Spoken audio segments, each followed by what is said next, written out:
Hey guys, I'm Kanika, and today I'm going to dive into the 3 things you must make sure you do when you run A/B tests. If you have questions afterwards, feel free to leave them in the comments. Otherwise, strap in and let's get into it. The very first thing you need to make sure you do every single time you launch an A/B test is to make sure after it goes live, you keep checking it. Check the test variant, check the control variant, test it across different browsers, across different devices. Make sure that it renders correctly, make sure that nothing is off, nothing breaks, and then keep monitoring it throughout the duration of your test. This is something that often goes overlooked. People say, you know what? I just spent so much time building this test, QAing this test, getting approvals, getting different decision makers in here. Once we go live, I can sit back and relax for a bit.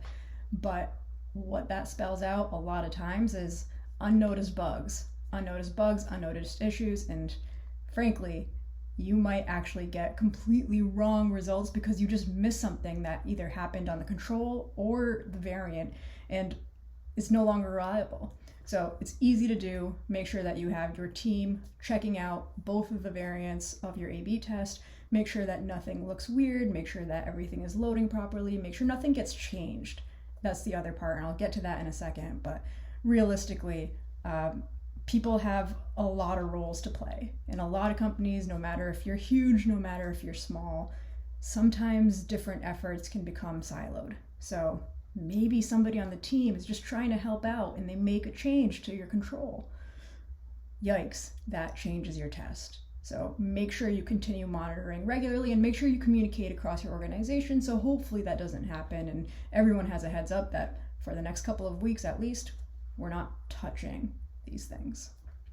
That brings me to number 2. I just said it, and this is a conversation I've been having a ton lately, and I didn't realize that this wasn't as well known as I thought it was and that it definitely should be. So the number 2 thing that you absolutely must do when you run A/B tests is run your tests for at least 2 weeks. I know there's a lot of stuff out there on the internet that says 1 week is fine. You know, if you have a boatload of data, you have a lot of volume coming in, maybe you can get away with 1 week, but the reality is that even with 1 week and a lot of data, it doesn't account for weekly variances, right? So maybe you just have a killer Friday. Just like anything else, that doesn't mean that now every single Friday is going to be killer. So the more Fridays you can get into your test, you can understand, is that a pattern or was that just a one-off anomaly? So if you run it for at least 2 weeks, yeah, it's not perfect, but ideally now you're getting 2 weeks worth of Fridays or Wednesdays or Mondays every day to see, okay, is there a pattern in here or is it just an anomaly? The other piece about the 2-week minimum is that typically that's going to give you enough volume depending on, how big or small you are, but if you had to average it across and have a very high level generalization, 2 weeks, if you're ready to actually be doing A/B testing, to be doing CRO, 2 weeks is going to allow you to have the volume of data that you need, whether that's leads, whether that's purchases, whether that's add to carts, whether that's starting forms, whatever those actions are that you are working towards optimizing, that should give you enough time. Obviously, there's a lot of ways to calculate what you'll need. There's some great online calculators out there. CXL has a great calculator, VWO has a great calculator. Even better, depending on the types of tests that you're running. If you watched my last video, we do full page testing a lot, right? We are very big direct response fans. We believe that big tests, big swings equal big results. And as long as you have a process to do that, then it's a great way to perform your acquisition, your growth focused CRO efforts. With that, you might not need the same amount of data that you would for isolated micro testing. But regardless of how you're creating these tests, what exactly is included in these tests, you need to make sure that you're testing for at least 2 weeks. Things that I've heard that, I hate to burst people's bubbles, but I've had these conversations, like I said, probably a dozen times over the last week or two. And there's people who get so excited, right? They have 4 days worth of data. The RPS, the revenue per session, or the RPV, revenue per visitor, kind of interchangeable, that is up 135%. And the number one thing I hear is, but Kanika, to me, that is so clear. It is such a clear winner. I don't know why I would wait to actually, gather more data. There's no reason to do that. Well, my friends, there's a big reason, because out of the gate, that doesn't mean that that's how it's going to continue. And sadly, and very truthfully, we have a lot of tests that out of the gate, my God, these are crazy. These results are insane. You let it run for 7-8 days and that starts switching. Then you look at it again, day 11, day 12. That's pretty opposite of what we saw for the first 4 or 5 days.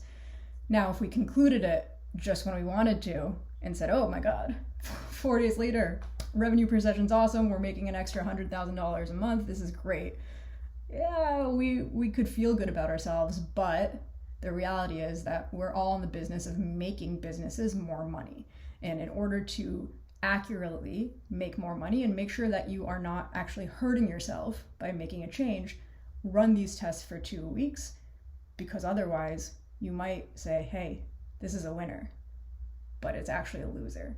And instead of making another 100 grand every month, maybe you're losing another 100 grand every month. So make sure to take the time. It's frustrating. I know it's exciting to see big things out of the gate, but give it the time it needs and check the trends. You can see how the days trend in various tools that you use. When you see patterns, rely on them. When you see things flip-flopping, you know it needs more time. All right, and then number 3. This one probably doesn't happen as much as people would like it to, but it is very, very important. And I'm going to tell you a story about why it's so important. But number 3 is you must perform data segmentation and analysis during and after you run tests. The reason that it makes sense to do it during is because there is always chances of strange anomalies or different things happening within your organization, or like I said earlier, there's always a chance that something changed that you were not aware of and it caused skewed results. And so when you're doing a great job monitoring this test, make sure that you are also analyzing that data day over day. You're going to be able to recognize the patterns, you're going to be able to recognize the trends. When you see sudden changes in either direction, that should tell you, I should keep my eye on that. And if you start seeing anything that is really, really different between your 2 variants, it's worth looking into. Maybe that means you just made a great change. And the reason that there's that big delta in performance is because your change is really working, or it's really not working. Either way, that is completely plausible, but you want to make sure. So to give you a story, to give you an anecdote of why it's so important, we ran a test recently at Better Growth, and what we saw out of the gate, this is similar actually, out of the gate it was up 90% revenue per visitor. After 5 days, that was still how it was, and we were really excited about it. Average order value out of the gate was pretty similar. We let it run for another 4 or 5 days, and suddenly it started to switch.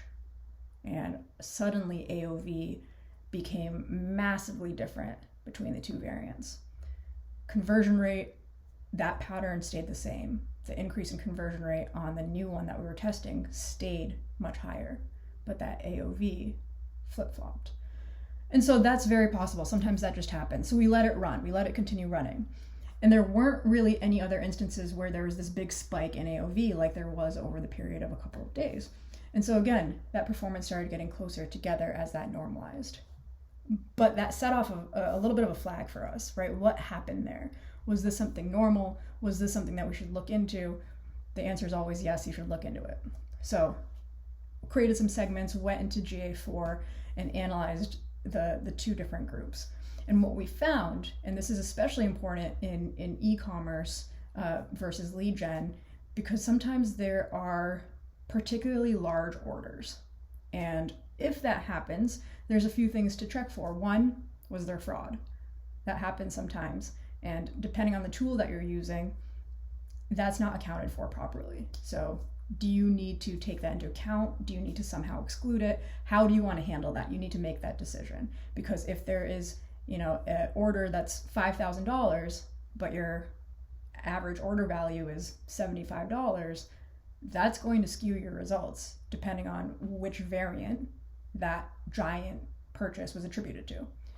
Even if it's not fraud, that also tells you, okay, maybe you had suddenly 1 or 2% of your orders, maybe 5% of your orders were in this large AOV range.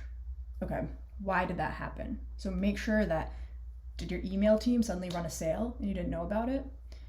Did your ads team suddenly run a sale and you didn't know about it? Did somebody else suddenly put up a banner running a sale and you didn't know about it? Could that have contributed to some really large order values? Maybe, maybe not. If you find out the answer is no, then good. That's a good thing, right? Then your test is still reliable. So then what do you look at? Okay, if we had these giant orders and they're not fraud, there was not a sale, were these repeat customers or new customers? What's our goal? You look at it and you say, oh, you know what? It was 50-50. We had about 50% repeat customers, 50% new customers. Okay, great. That's still telling you your test is pretty reliable. All right, then the next thing you want to look at is weight.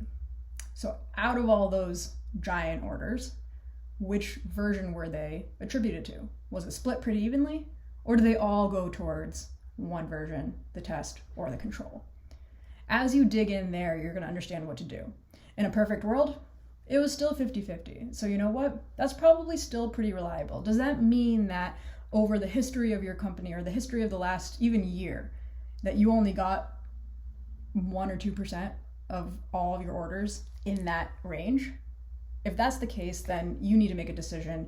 Do you include these in the test? Because you're not trying to optimize for these giant order values. You're trying to optimize for the rest. And if that's the case, do you want to include that? Because hey, that happens, right? It happened. It could happen again. Or do you consider those outliers because that's not your goal of optimization? These are questions that you need to have with your team, to have with your organization, to have with your leadership, and figure out, okay, how do we want to evaluate this? Do we evaluate these and keep all of these as part of the full test? Do we exclude some of these? Do we just continue to run the test over another week or two to allow things to normalize a little bit? Because AOV might have gotten skewed on just one variant in a really big way. But if you don't do the data segmentation, you have no idea.